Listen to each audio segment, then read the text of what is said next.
അസ്സലാമു അലൈക്കും റഹ്മത്തുള്ളാഹി വബറകാതുഹു. അത് അബ്ദുല്ലാഹിബിന് ഉമയ്യബിന് സലൂലായിരുന്നു, മദീനയിലെ മുനാഫിക്കുകളുടെ നേതാവ്. നമുക്കറിയാം, അബ്ദുള്ള വലിയ നിരാശയിലായിരുന്നു.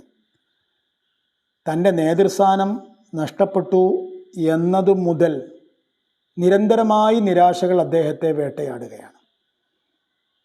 മക്കായിലെ ഖുറൈശികളെ പ്രചോദിപ്പിച്ചുകൊണ്ട് ഇസ്ലാമിനെ വകവരുത്താം, നബിയെ വകവരുത്താം, ഇസ്ലാമിൻ്റെ വളർച്ചയെ തടയിടാം, ആ പ്രതീക്ഷ കുറേ കാലം വെച്ച് പുലർത്തിയിരുന്നു. അഹ്സാബ് യുദ്ധത്തോടെ അത് തകർന്നു. അതിനു മുമ്പ് തന്നെ മദീനയിലെ ജൂതന്മാരെ പ്രചോദിപ്പിച്ചുകൊണ്ട് ഒരു സമുദായമാക്കി മാറ്റിക്കൊണ്ട് മുസ്ലിങ്ങൾക്കെതിരെ രംഗത്ത് വരാം. അതും കാലക്രമത്തിൽ ഓരോന്നോരോന്നായി ഓരോ ജൂത കുടുംബങ്ങളായി മദീനയിൽ നിന്ന് പോകേണ്ട ദുർഗതിയിലെത്തിയത്. അപ്പോൾ പിന്നെ ഈ യാത്രയിൽ ഒരു പ്രശ്നമുണ്ടായി. നമ്മൾ നേരത്തെ പറഞ്ഞു, കാലിൽ ചവിട്ടിയ പ്രശ്നം. ആ പ്രശ്നവും വേണ്ട വിധത്തിൽ കത്തിയില്ല. താനാണ് അതിൻ്റെ പിന്നിലെല്ലാം എന്നും തൻ്റെ ദുഷ്ടലാക്കാണ് ആ സംഭവത്തെയെല്ലാം പെരുപ്പിക്കുന്നത് എന്നും നബി തിരുമേനിയും മുസ്ലിങ്ങളും മനസ്സിലാക്കി കഴിഞ്ഞു. അതുകൊണ്ട് ആ കാര്യത്തിലും നിരാശയാണ്. അങ്ങനെ ഇരിക്കുമ്പോഴാണ് ഈ രംഗം അദ്ദേഹം കാണുന്നത്. ഈ രംഗം കണ്ടപ്പോൾ അദ്ദേഹം തൻ്റെ ഏറ്റവും അടുത്ത അനുയായികൾ, എല്ലാവർക്കും ഉണ്ടാവുമല്ലോ അനുയായികൾ, ഏറ്റവും അടുത്ത അനുയായികളോട് പറഞ്ഞു, കണ്ടില്ലേ, ആയിഷയും സഫ്വാനും ഒത്തുകളിച്ച് നമ്മെയും മുഹമ്മദിനെ അടക്കമുള്ളവരെയും വിഡ്ഢികളാക്കുകയായിരുന്നു എന്ന് പറഞ്ഞു. പരസ്യമായി പറഞ്ഞില്ല, പക്ഷേ എങ്കിലും താൻ പറഞ്ഞാൽ വിശ്വസിക്കുന്ന, അംഗീകരിക്കുന്ന കുറേ ആൾക്കാരുടെ തലയിൽ അത് അബ്ദുല്ലാഹിബിൻ ഉബയ്യ് തന്ത്രപരമായി കയറ്റിക്കൂട്ടി. അതോടുകൂടെ ജനങ്ങൾ അങ്ങനെയാണ്, സാധാരണക്കാരായ ആൾക്കാർ അങ്ങനെയാണ്. അവർ സംശയാസ്പദമായ രൂപത്തിൽ ഒരു കാര്യം കേട്ടാൽ എന്നാലും എന്താണ് എന്ന് അവരുടെ മനസ്സ് അവരോട് ചോദിക്കും. അതുകൊണ്ട് അവരതിനെക്കുറിച്ച് ഇങ്ങനെ അങ്ങോട്ടും ഇങ്ങോട്ടും പറയാൻ തുടങ്ങി. അതേസമയം മറുവശത്ത് ആയിഷ ബീവി ആണെങ്കിലോ, ആയിഷ ബീവിക്ക് വീട്ടിലെത്തിയതേ ഓർമ്മയുള്ളൂ. അപ്പോഴേക്കും അവർ വളരെ പരവശയായി തീർന്നിരുന്നു. കാരണം നമുക്കറിയാം, എന്തൊരു ഭയമാണ്, വലിയ ഭയം, വലിയ ഭീതി. ഭയം എന്ന് പറയുന്നത് നമ്മെ മാനസികമായി മാത്രം വേട്ടയാടുന്നൊരു കാര്യമല്ല എന്നാണ് ശാസ്ത്രം വരെ പറയുന്നത്. മറിച്ച് അത് നമ്മെ ബയോളജിക്കലി, ശാരീരികമായി വരെ വേട്ടയാടും. ആയിഷ ബീവിക്ക് വീട്ടിലെത്തിയതേ ഓർമ്മയുള്ളൂ. അപ്പോഴേക്കും അവരുടെ ശരീരമാകെ വിറച്ച് അവർക്ക് പനിക്കാൻ തുടങ്ങി. അവർ നേരെ ശയ്യയിലേക്കാണ് പോയത്. പിന്നെ നാട്ടിലെന്തൊക്കെ നടക്കുന്നു, നാട്ടിലെന്തൊക്കെ പുകിലാണ് ഉണ്ടായി വരുന്നത്, ഈ കാര്യങ്ങളൊന്നും പാവം അവർ അറിഞ്ഞില്ല. അവർക്കാണെങ്കിലോ ഓരോ ദിവസവും പനി മൂർച്ഛിച്ചു കൊണ്ടേയിരുന്നു. പക്ഷെ ഒരു കാര്യം അവർ ശ്രദ്ധിച്ചു, അത് സ്ത്രീ സഹജമായൊരു ശ്രദ്ധയാണ്. തൻ്റെ ഭർത്താവിന് എന്തോ ഒരു അടുപ്പക്കുറവ് ഇല്ലേ എന്നൊരു ശങ്ക. മഹാനായ നബി സല്ലല്ലാഹു അലൈഹി വസല്ലം തങ്ങൾ തന്നോട് കാണിക്കുന്ന ആ ലത്താഫത്ത്, ആ ആഴമേറിയ ഹൃദയസ്പൃക്കായ ആ ഒരു അടുപ്പം, ഇതൊന്നും ഇപ്പോൾ പണ്ടത്തേതുപോലെ കാണിക്കുന്നില്ല എന്ന് ആയിഷ ബീവിക്ക് ഒരു തോന്നലുണ്ടായി.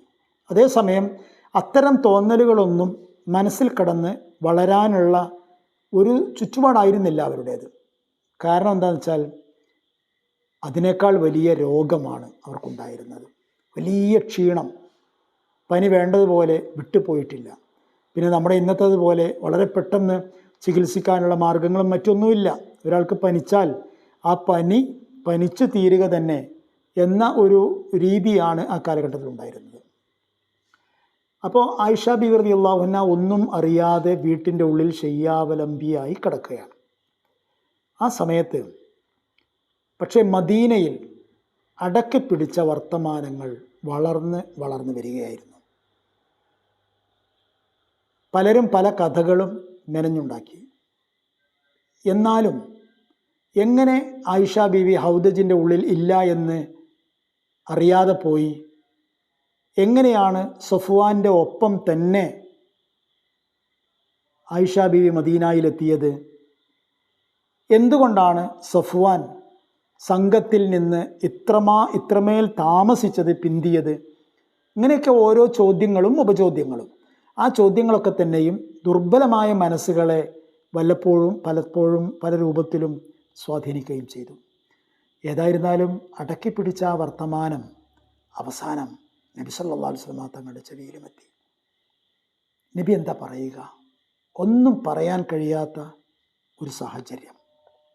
ഇങ്ങനെ ഒരു വർത്തമാനം നാട്ടിൽ പരന്നുകൊണ്ടേയിരിക്കുന്നു എന്നറിയുമ്പോൾ ഏതു ഭർത്താവിൻ്റെയും ആദ്യത്തെ പ്രതികരണം ഒരു അർത്ഥഗർഭമായ മൗനം തന്നെയായിരിക്കും. മഹാനായ നബി സല്ലല്ലാഹു അലൈഹി വസല്ലം തങ്ങൾ ഒന്നും പറഞ്ഞില്ല, ആരോടും ഒന്നും പറഞ്ഞില്ല. പക്ഷേ ഒരു കാര്യം, ആയിഷ ബീവിയുടെ അടുക്കലേക്ക് നബി സല്ലല്ലാഹു അലൈഹി വസല്ലം തങ്ങൾ പോകാറുണ്ട്. ചെന്നുകൊണ്ട് തലയിട്ട് ആയിഷ ബീവിയോട് റൂമിലേക്ക് വിളിച്ചു ചോദിക്കും, കൈഫ തീക്കും, എങ്ങനെയുണ്ട്, സുഖമാണ് എന്ന മറുപടി കാണുമ്പോൾ നബി തിരിച്ചു പോരുകയും ചെയ്യും. അത്രമാത്രം. നബിയുടെ സ്നേഹപ്രകടനം, നബിയുടെ സാന്ത്വനം, അതൊക്കെ വെറും വാക്കുകളിൽ മാത്രം ഒതുങ്ങുന്നത് ആയിഷ ബീവി വേദനയോടെ കാണുന്നുണ്ടായിരുന്നു. പക്ഷേ ആ വേദനയേക്കാൾ വലിയ വേദനയിലാണ് അവർ.